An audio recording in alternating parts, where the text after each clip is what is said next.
Hello everyone and welcome to the first episode of the Unicorn Trajectory, a podcast series about entrepreneurship at growth stage. And I'm delighted to introduce our special guest today, Skye Nguyen. Please welcome Skye. He has 11 years of experience in building and fundraising for startups at all stages. And welcome to the show. Yeah, hi Skye and hi everyone. Today my name is Skye. I'm board director at Five Startup. And currently, I'm very excited to be here to share with you all of the experience, opportunity, and challenge when you're doing the growth stage startup. Thank you, Skye, for joining us. Can you please share if you could share some of the names of the startup that you are currently the board directors of and are fundraising for? Okay, so in the past, I'm a founder startup. In the past, I started Canopy, a job matching platform for women. At that time, I'm founder and also I'm fundraising for my startup from idea to Series round. Currently, I support 5 startups, for example, named like Bean CSS. Which is a cybersecurity company, right? It's one of the subsidiary of Bean Group, the biggest conglomerate in Vietnam. I'm helping them now to raise the Series B round. Other company like Vocua is one of the top restaurant chain in Grab in Vietnam, and that's some of the company I support. Great. Let's start by sharing a bit about your journey in entrepreneurship, startups, and especially the challenges you have faced in the growth stage. Okay, so before I start, I want to say that each of startup you will face different challenges. For example, when you start the pre-seed round, that means when you have the idea, you want to build the product, you will challenge with the technical risk. You spend a lot of time to find the CTO, the people who build the product with you. The second thing, when you have the product and you start to raise the seed round, you starting to find the next step is the market risk. You don't know when you have the product, your product will work with the environment, the people will pay you money to use it or not. And this spend a lot of time to talk with the potential customer to get feedback and try to sell the product.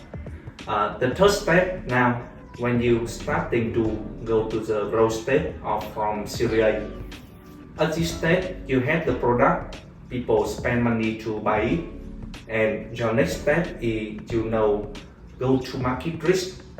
You don't know when you're starting to sell a lot of people.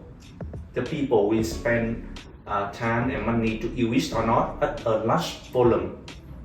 And finally, now as my current state, when I support CSS, the cybersecurity company, raise a Series B round. Now, the next step is the expansion risk. You win a market, for example, now we win in Vietnam market, but we don't know when we can repeat the win in other country. For example, if we go to Indonesia, we could be the new player. We don't know we can win the market or not. So that's a challenge in each stage we could face when we grow the company. So let me add to your final point. In the growth stage and expansion stage, we can assume that the business and the core strategy and the core commercial strategy is set and tested successfully in one market. In CSS case, which is Vietnam, right? The main challenge in growth stage and expansion stage is actually to align the team, which will increase both in size and in terms of countries, number of countries, very quickly while maintaining lean and fast executions and commercial success, right? So there's a lot of structure that needs to be designed around the communication with the team as well as the performance tracking in this phase to get everyone into the same page and also achieve the business objective and capture the market, whether an existing or new markets. And trust me, it's easier said than done, and because it's a completely change in the organizational mindset from a small company to more or less like an international corporation, and it happens within like 6 months or a year. Yeah. Right? And in terms of which market to choose to win, so I see one of the mistakes that a lot of startup makes, that they expand to too many countries very fast. So the way I choose the market for expansion is I will choose maximum like 3 markets that actually can produce like the minimum unit economics, and then I will go big and go deep into those markets and expand vertically and also expand in the core markets to make sure that we are the market leaders in maximum 3 to 4 markets. And I will not go to 10 markets at the same time, and because very hard to produce like similar results, and the second thing is also operational complexity. So that's the way I go about expansion. The next question is, what are the most common mistakes that founders make at the growth stage? Okay, it's overhiring. Okay, I agree with you. Most founders, they recruit the skilled individual talents hiring because they think that the more they hiring, the better company will become. Normally in the past, I'm one of the founder because when the founder always have the thinking that they want to run fast, they need to hire more, and when you have more talent, you will break everything faster, and that feeling makes them very excited and starting to hire a lot of people into the company. They create the many new name position for the company because they think that it helps them solve all the problem of the company when they are growing. But the main problem here is that when you hire a lot of people, your burning will grow very fast too. Yeah, your burn rate. And next step, when you see the burn rate very high, you still want to keep the talent in the team, and you see that your bank account will run out of cash. And at that time, when you don't know what to do, I see a lot of time, the founder here, the investor who never run the business before, said that you should hire more talented people, come to company and solve the problem. Because the problem is not because you hire too much, but it's sometimes because you don't have enough people. So they starting to hire more, and finally they come up with burning all the money in the pocket. When I work with the founder, when they meet the situation, a lot of time I ask them, you should cut off immediately. But with the founder, I know the feeling because you hire the talent to your team, you are the people who hire them, and you don't want they become your mistake. And when your money is still in your pocket, you still want to spend to remain the team. When you don't have any more money, they will cut off. But normally at that time it's too late. So how to fix this problem? Like I said, to fix it, I think it's been the step by step. Firstly, not try to overhiring. Normally, when I work with startup, it's not how many people you hire to your team. It's based on the your mindset, how to run the business, grow faster without hiring more people. Secondly, if your startup hiring too much talent, you have to cut off it immediately. Like I advise lots of founders. Normally, as I said, the founder don't want to cut off because they still feel the urgent. When cut off the people, they directly hire them into the company, and when the money don't have into the bank account, they starting to hear my advice, but at that time it's too late. So when you cut off the position, next step, don't hire to new people come to that position anymore. Start to cut off and see what happened at the company. A lot of time the founder said that when I cut off the people, no one will take care of the part, the company will meet the problem. But to be honest, when I work with the founding team founder at Vocua, we cut off 50% of the people at many positions. Now our revenue still grow double. It means in the past, the founders stay the company work a lot of the talent, but they don't see the main problem here is that they focus too much on operation internal, not focus on selling to go external to meet the customer. And that means they hire too much and they waste too much of the time to work with the talent without focus on the main important thing. And that's my advice to the founder. And I totally agree with you. And one of the mistake that I see founders make in the growth stage is hiring too many junior staff, and not hiring fast enough the core leadership team with high technical skill. Because when you have a team of highly credible people in around 5 to 10 key positions, and then they set up all the good processes from their experience, and then you automate the process, and then eventually you don't need to hire a lot of junior staff, and you have the system in the back end to run it for you. And another mistake that I see a lot of founders make in the growth stage is that they don't upgrade their financial skill. So because at the end of the day, it's a wrong idea to grow at all costs and just raise funds and burn money to acquire customer. At the end of the day, it's about building a business and the health of the business. You can look at all the financial statement and point out like right away, is this a business or not? You need to make profit.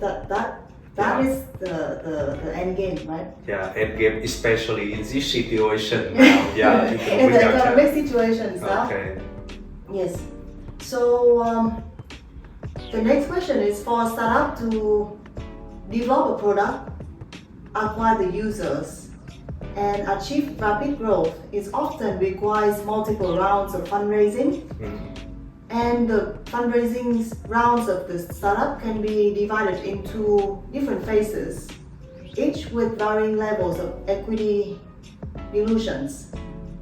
Can you share about each round and how much equity should the founders sell at each round? Okay, so normally this is, I think, the most famous question founder always come to me and they ask me how much equity I should be selling in each round. And in the podcast, I will share the step by step in each round, not only in the growth stage. Normally, with the founder, when they have just start a company, they will have to raising fund from angel investor, sometimes the family and friend, and also at the seed round, they raise from the VC starting from that part. Normally, the founder should sell around 20 to 25% of the part. A lot of case in that situation, some of the founders they sell to around 30%. That's starting a little bit much of the equity. And if you, when you finish the seed round, you sell to around 40 to 50% of the equity. Normally, it's hard for you to starting to raise fund in the next round because the potential future investor they come and they see founder don't give too much equity, they don't want to invest anymore. Next step, when you starting to grow at the Series A, to raising fund to growing to hire more people. At that stage, normally I see the founder you could sell to around 20 to 30%. It could be acceptable. Some of the good company I see they only sell about 5 to 10%. That's company normally they make profit. They don't burn money too much and they don't have the demand to sell equity. Normally the investor want come and buy the secondary share. At the Series B, normally now the startup become quite sexy with the investor because now you have the team, you have the revenue model, everything ready. And at that time, the investor come to you. Now they will buy your startup primary share. I can call the startup issue the new share, and they buy secondary share. I mean they buy the current share of the founder or other old investor. And third time at the Series B round, normally the founder could be exceed a little bit money, or the angel investor or seed investor they starting to exceed on at that round. And from the Series B, normally they sell. Normally the primary share they sell around 20 to 25%.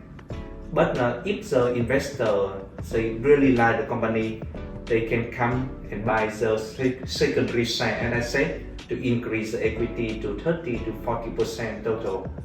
And from Series C, D, E, normally that's the game of different stage. At that time you grow very big, you have other investors come to work with you. They buy a little bit share to starting help you go to IPO. That's a different story. But normally, eight of the round in Series C, A, B, C, they start. Yeah. So investors always complain that startup valuation is too high, Yeah. and startups founders always complain that valuation is too low. So what do you think about this and how to set the value price? Okay, so that's the normal. The buyer want the price low and the seller want the price high. So normally I think to meet the expectation of the both sides. Normally with me now when I have as a founder fundraising for the company, I work with them how to set a valid price. The valid price here means you have a number valuation for your company, but you explain detail how you have the number for that for your company.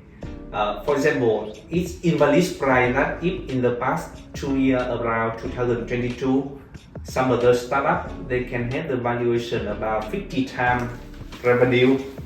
You That have but if in the currently if you want meet investor, you said in the past they have the 20 times valuation with the revenue like that, and you take the barem to compare. It's not work right. Currently, when I work with investor, for example, now when I have the VCS raising Series B round, I work with founder. I take this number evaluate. For example, I say to you 100 million USD valuation for VCS. I said this evaluate number. Why 100 million? Because now you have 10 million revenue and you can multiply it 10 times to 100 million. The investor will ask why you change your valuation with the revenue. I said with them, now I have 3 barren company like so you compare with the global company like globally. In the security field. For example, the name Palo Alto Network, Phoenix, they have the top cybersecurity in global.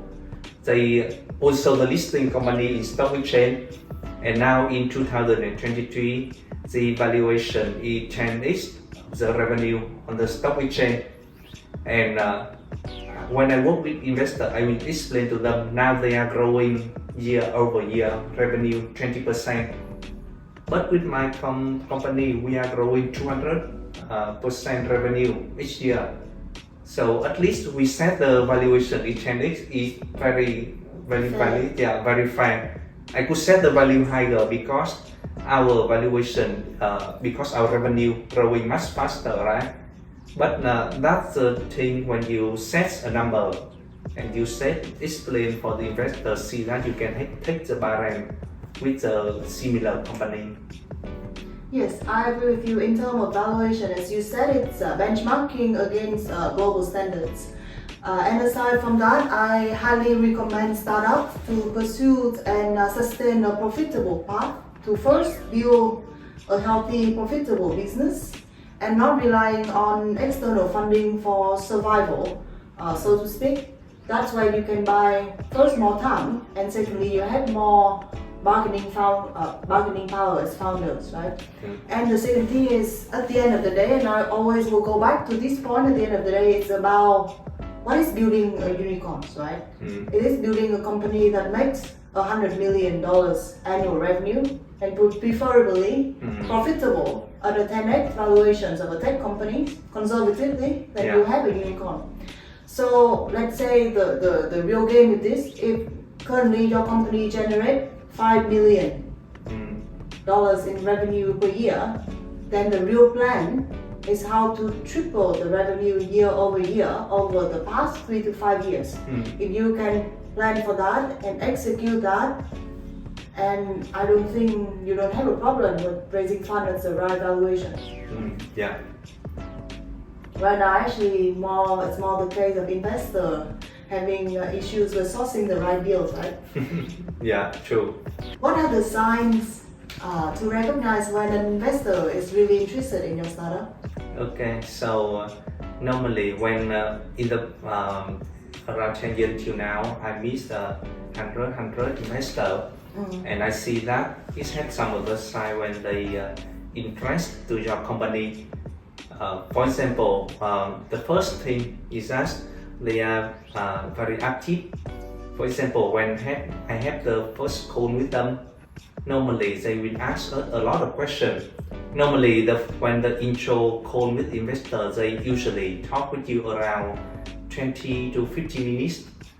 But when they try to ask you in several hours and they ask a lot of questions, I see, they are interested to your company. They are invested. Yeah, that's the first thing. The second thing is that they push you to the next meeting very fast. Normally, when you call with the investor, at the first meeting, when they're not interested to you, they said, I will come back to check with my team and respond to you later. But with the investor who interested to your startup, they said, okay, I like it. We will set up the next meeting call next week. Okay, what time you buy? Okay, What time are you available? yeah, I can choose a day, and during that time, I will check with my team and to prepare the list of questions to ask you in the next week. So that's the second sign I see in the investor. Next step, when they interested to your startup, they will very quick send you the email respond. Normally, I have a habit that when I call with the investor after the meeting, I will send them the recap of the meeting. With the investor who not interested, they could be respond you in several weeks later. They said, thank you, I received the email and I respond you back later. But with the investor, when they like you, they respond immediately in several hours. And they said, okay, I received the information. I will prepare the list of questions to ask you. I will send you soon in next several days. So you see that they like your company. The fourth point is that when they love your company, they always try to convince you that why they are suitable to your company as a strategic investor. They will say that I have 10 years in your cybersecurity field, for example, and I deeply understand about your market. I'm very suitable when I could join your company. So they could promote the fund a lot and about themselves a lot. And when they talk a lot about them, to introduce with you, and you see that okay, they want to join the company. That's why they promote themselves a lot. And that's the thing when I see the investor love a startup and want to invest. Yes, and one thing I really like that you point out that you talk to hundreds of investors, right?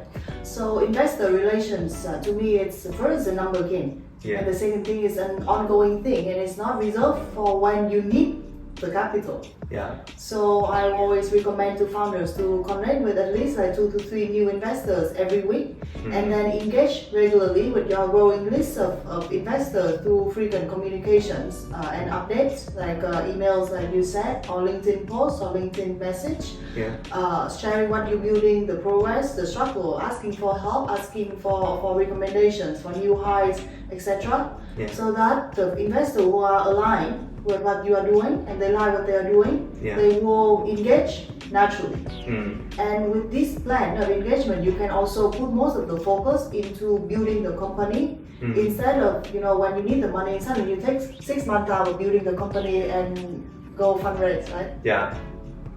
Currently, I can say that, for example, with the company I'm support now, I say to them that we still connect with the investor, but before that, we say that next 6 months we will start to fundraising. Now our run rate will have around 18 months. The investor will know that we are prepared fundraising from now, and they say that we are very respect your preparation, and I will wait in the next 6 months. Before next 6 months when you start to fundraise, please send me the report update each month. For me, we will follow it. When you said you need money start, on a bus will come to meet you. It will help your fundraising process much faster. So what is the most important skill of a startup founder? Skill for startup founder. Normally, when I work with a lot of startup founder, or also I'm a startup founder, I see that the most important thing is that you have to keep and protect your health. Normally, one of the story that in the past, in my first startup I created with my co-founder. My co-founder at that time, he very stressful, and he stressed that he said, when I think about the work now, my stomach it feel really hurt. I said, oh, okay. So please stop do the work and stay at home now. Don't join the team anymore. I don't want you do the startup and die. Please don't do it. So the thing is that I want to share that normally when I meet with a lot of startup founders, they spend all day and night working without protecting health, and after about 1 to 5 years, they burn out. And they normally, if they succeed, it's good, but even they succeed, they spend a lot of money they exceed to come to the hospital to recover the health. And that's why during my 11 years startup until now, sometimes when I when I feel a little bit burnout, I starting to stop. Also a lot of work coming, but I know that if I still try to work currently, the work it did not go smoothly anymore. When you have the health, good happily, your mind will think about the work better. And that's the thing I see you should do, and especially with the founder, your skill will protect your health. And when your health is good, your mindset, everything will be good. You will run the company better. Your employee, your co-founder, your staff will feel that very happy to work with you. Your customer and investor will happy too. And during a happy company, we have a happy exit. That's my thing when I see a business like this. Okay. Yeah, it's very important. Physical health and mental health, because the startup journey, it's always said it's a marathon. It's not a sprint. Yeah. And one of the skills that I think that is very important for the startup founders, it's the listening skill. So with startup founders, you have to wear so many different hats, and it almost feels like you need to be right all the time. But actually, because that you wear so many different hats, product management, sales, HR, everything. So it's good to build a list of support of credible mentors, and then be willing to open your mind and listen with a beginner's mind and let them help you. Yeah. Instead of needing to be right like all the time, that will also decrease the stress a lot. That's why you need co-founder in the team to share the stress. Alright, thank you, Hai, for your sharing. That's all the questions that I have today. Thank you very much. Yeah, thank you, Skye. Thank you, everybody, for Thank listening. you, everyone, and have a great day, and see you in the next episode.